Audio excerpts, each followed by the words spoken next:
Ishimwe Van Business Company Group ryatunganije urukino rw'umupira w'amaguru kwahuje abakozi b'iryo shirahamwe be n'umugwi tuje neza ko bahoze abakorezi kw'ishengero Katolika Saint Augustin ryo mu Buyenzi kugira hegeranwe amafaranga azofasha abatishoboye. Kizigenza w'umugwi tuje neza ariwe watahukanye intsinzi yashimye kw'ico gikorwa ciza.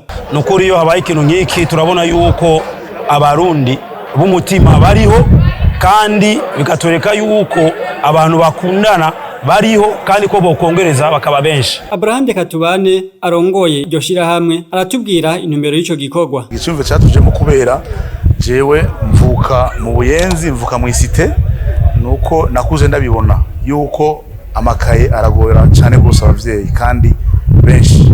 Mvuze mu Isite ruva no kuvuga ko ari ahantu to hato mugabo Imana yaratubwiye umugisha iratuduza iraduhezagira twaronka utuzi twanone tuzi dutanga rero cha turaprofite kuri abantu dukorana n'abantu tuzi turakrea ukuntu umupira kwera abantu benshi bawukunda twohura hamwe kugira ngo turonke amafaranga tubashe gutanga amakaye kuri batoya bacu nuko nk'ibi vyo bakuntara ugira umwe wundi abigira Igitega akagira undi abigira Ingozi akagira undi agira he akagira byoba byo ikintu ciza kandi umwaka ukagenda neza. Umugambi zobandanya n'ubwa mbere tubikoze uno munsi kandi twabonye yuko bivuyemo réussite tugara twitegure ubunye dutangure kuza turavyigisha abantu turabivugana dukorana kugira ngo hazoshike mu mwaka uza w'ishure habonetse menshi cyane kurusha mugabo tuzokwama tubigira kila mwaka. Patrick Desire Yamuremye aserukira imbere y'amategeko ku muryango w'abajezuiti mu Burundi arongoye kandi umuryango Yezu Mwiza baronkejwe ako gafashanyo kagenewe abatishoboye arashimira iryo shirahamwe kanahamagarira abandi gukora nk'uko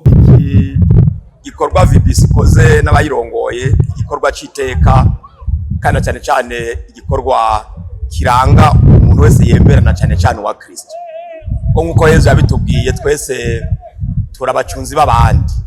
Iki ni gikorwa rero gihambaye bakoze abo bana batishoboye bagiye kuronka ibikoresho vyose by'ishure nkabamagarira abandi kugira ngo iki gikorwa VBC koze kibabera akarorero kugira ngo wa mutima wamye uranga abarundi ufashanya no gushigikirana wamari wo uja imbere y'ibintu vyose.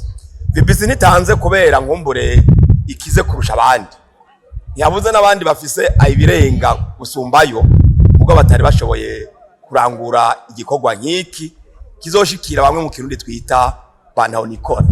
Ni kwizina ryabo ndiko ndavuga kuko nibo bazoshima kandi bashima uyu munsi. Ugo rukino rukaba rwarangiye ku ntsinzi y'umugwi tuje neza ku bitsinda 6-2 baca bahabwa igikombe.